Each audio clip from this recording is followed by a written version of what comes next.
यानंतर संपूर्ण कार्यकाळामध्ये शिक्षण क्षेत्राशी सर्वात जास्त कनेक्ट झालेले महापौर आणि आपल्या आजच्या कार्यक्रमाचे सन्माननीय अध्यक्ष राहुलदादा जाधव आपल्याला विनंती आहे.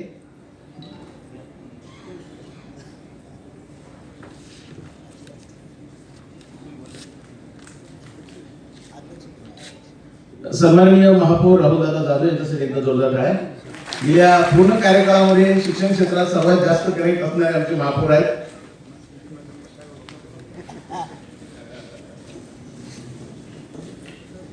प्रथमतः मी या ठिकाणी आदरणीय शहराचे शहराध्यक्ष लक्ष्मण भाऊ जगताप आणि राज्यसभेचे खासदार अमरजी साबळे यांची दिलगिरी व्यक्त करून माझं मनोगत व्यक्त करतो.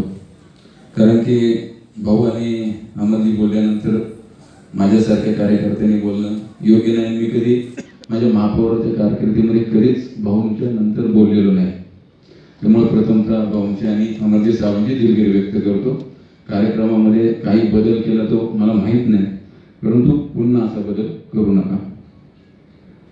आज सर्व या ठिकाणी उपस्थित व्यासपीठावर उपस्थित असलेले आदरणीय नामदार श्री महादेवजी जानकर, माननीय मंत्री पशुसंवर्धन व दुग्ध मत्स्य विकास महाराष्ट्र राज्य, त्याचबरोबर व्यासपीठावर उपस्थित या शहराचे भारतीय जनता पार्टीचे शहर अध्यक्ष तथा चिंचोड विधानसभा मतदारसंघाचे आदरणीय आमदार दमदार आमदार लक्ष्मण भाऊ जगताप, राज्यसभेचे खासदार आदरणीय अमरजी साबळे साहेब, पिंपरी चिंचवड महानगरपालिकेचे आयुक्त श्रावणजी हर्डीकर साहेब, पक्षनेते एकनाथदादा पवार, स्थायी समितीचे सभापती विलाजी मडगेरी, प्राधिकरणाचे अध्यक्ष सदाशिवजी खाडे, त्याचबरोबर नंदकुमारजी, प्रधान सचिव व मुख्य राष्ट्र शिष्टाचार अधिकारी महाराष्ट्र राज्य, प्रकाशजी पारखी, अध्यक्ष बालरंगभूमी परिषद मध्यवर्ती, शिक्षण समितीच्या सभापती आमच्या भगिनी मनीषाताई पवार, महिला बाल कल्याण समितीच्या सभापती आमच्या भगिनी निर्मलाताई कोटे, उषाताई मुंडे, गटनेते राहुलजी कलाटे, चंदाताई लोखंडे, सागरजी गवळी, वैशालीताई काळभोर, सुरक्षाताई धर, भाऊसाहेबजी भोईर, रेखाताई दर्शले, परागजी मुंडे, प्रशासनाच्या कार्यक्षम प्रशासन अधिकारी ज्योत्स्नाजी शिंदे, संतोषजी पाटील अतिरिक्त आयुक्त, त्याचबरोबर आरतीताई चोंडे, नाना शिवले, उपस्थित सन्माननीय व्यासपीठ ज्यांचा नाम उल्लेख झाला ते सर्व सन्माननीय व्यासपीठ आणि समोर बसलेले सर्व माझे गुरुजन वर्ग की ज्यांच्या संस्कारातून आमच्यासारखे विद्यार्थी घडले आणि या शहराचं प्रतिनिधित्व करण्याची संधी मिळाली. सर्वांचं मी मनापासून स्वागत करतो. आणि आज गुणवंत शिक्षक पुरस्कार, आदर्श शाळा पुरस्कार आणि काही उत्तेजनार्थ पुरस्कार आपण देणार आहोत. त्यामध्ये मग पिंपरी चिंचवड महानगरपालिकेच्या शाळा असतील, प्राथमिक शाळा असतील, माध्यमिक शाळा असतील आणि त्याचबरोबर पिंपरी चिंचवड शहरातील काही खाजगी शाळांचे शिक्षक असतील. सर्वांचंच मनापासून अभिनंदन करतो आणि पुढील त्यांना कार्यासाठी मनापासून शुभेच्छा देतो की आपल्या हातून जे चांगलं ज्ञानदान घडलं आणि त्या ज्ञानदानातून जे विद्यार्थी घडले त्यामुळे आज तुम्हाला पिंपरी चिंचवड महानगरपालिकेच्या वतीनं शिक्षण समितीच्या वतीनं पुरस्कार प्रदान करण्यात येत आहे. प्रत्येक वर्षी आपण असे पुरस्कार दिले जातात आणि काही निकषावर ते पुरस्कार दिले जातात. ह्या वर्षी देखील आपण अशाच पद्धतीने निकष ठरवून पुरस्कार दिलेले आहेत. आता ते किती जणांना मान्य होतात आणि किती जणांना मान्य होत नाही ते आम्ही सांगू शकत नाही. नामदेवजी डाके, तुमचे मनापासून स्वागत. तर सांगू शकत नाही, परंतु निकषावर हे पुरस्कार ठरवलेले आहेत. कारण गेल्या वर्षी आपण 69 पुरस्कार जाहीर केले आणि या वर्षी एकूण 31 पुरस्कार या ठिकाणी जाहीर केलेले आहेत. सर्व गुरुजनांचं प्रथमतः मी मनापासून आभार व्यक्त करतो की जेव्हा आपण ज्ञानदानाचं काम करताय आणि गेल्या वर्षभरामध्ये पिंपरी चिंचवड महानगरपालिकेच्या 123 शाळांमध्ये आम्ही प्रत्यक्ष व्हिजिट केली. व्हिजिट केल्यानंतर या ठिकाणी आपण एकदा मुख्याध्यापकांची बैठक घेतली आणि त्याचबरोबर नंतर शिक्षकांची बैठक याच प्राध्यापक रामकृष्ण मोरे प्रेक्षागृहामध्ये घेतली. आदरणीय भाऊंनी देखील त्यावेळी आपलं मनोगत व्यक्त केलं आणि त्यानंतर शाळेमध्ये चांगल्यापैकी फरक पडला, शाळांचा दर्जा सुधारला. त्याबद्दल सर्व गुरुजनांचं मनापासून मी आभार व्यक्त करतो. जे शाळा अप्रगत होत्या, जे विद्यार्थी अप्रगत होते, ते विद्यार्थी सुद्धा बऱ्यापैकी आता प्रगत झालेले आहेत.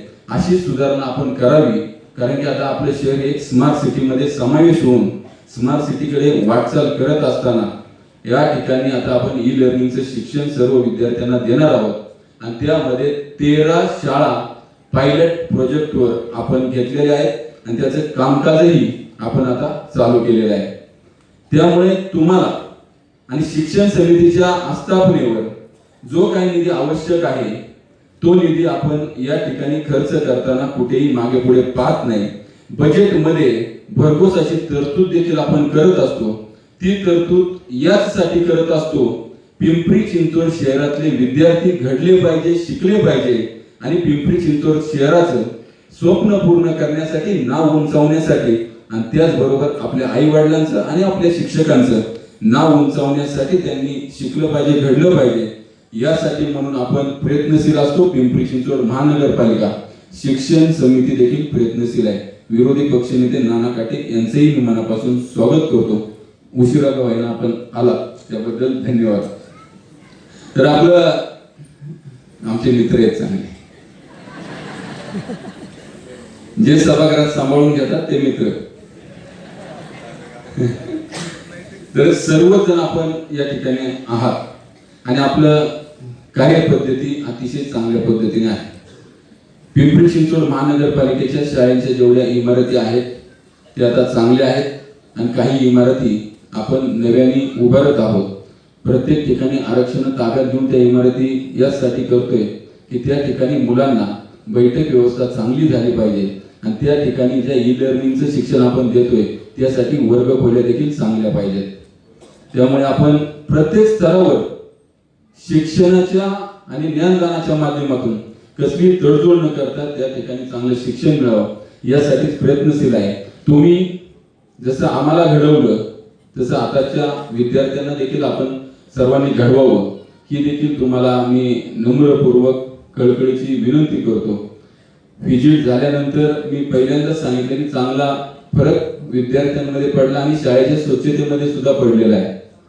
भविष्य काळामध्ये आपण शाळेचा पट वाढवण्यासाठी म्हणून प्रयत्न करणार आहोत आणि त्याचबरोबर या ठिकाणी जेवढ्या शाळा आहेत त्यांचा दर्जा सुधारवण्यासाठी प्रयत्न करणार आहोत. पण तो आम्ही प्रयत्न करून फायदा नाही, तर तो प्रयत्न तुमच्या माध्यमातून झाल्यानंतरच दर्जा सुधारणार आहे. कारण की माझ्यासारखा कार्यकर्ता 9वी पास तो पण दिवाळीपर्यंत.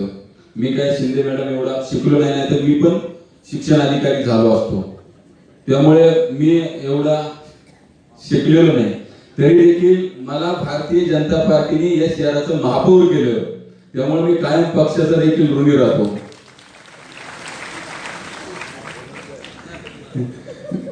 त्यामुळे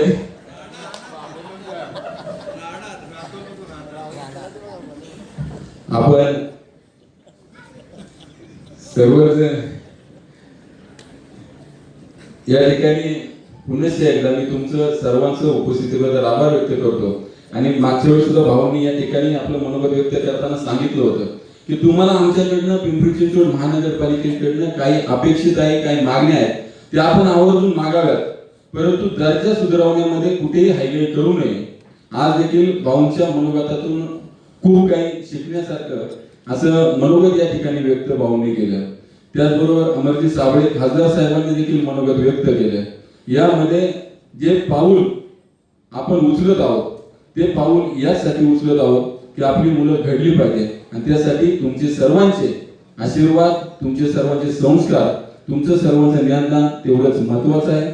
त्यामुळे तुम्हा सर्वांना पुनश्च विनंती करतो, आम्ही कुठे मागे पुढे पाहणार नाही, परंतु तुम्ही देखील ज्ञानदानाचं काम चांगलं करावं ही देखील तुम्हाला नम्रपूर्वक विनंती करतो. जे शिक्षक आदर्श शिक्षक आहेत, ज्यांना पुरस्कार आज देण्यात येणार आहे, त्यांचं मनापासून अभिनंदन करून पुढील वर्षासाठी काही शिक्षकांना मनापासून शुभेच्छा देतो. आणि त्याचबरोबर आपल्या उपस्थितीबद्दल आपल्या सर्वांचं मनापासून आभार व्यक्त करून मनीषाताईंचं मनापासून आभार व्यक्त करतो की चांगल्या कार्यक्रमाचं आयोजन आपल्या माध्यमातून आपण या ठिकाणी केलं, त्याबद्दल मनापासून धन्यवाद देतो. जय हिंद, जय महाराष्ट्र.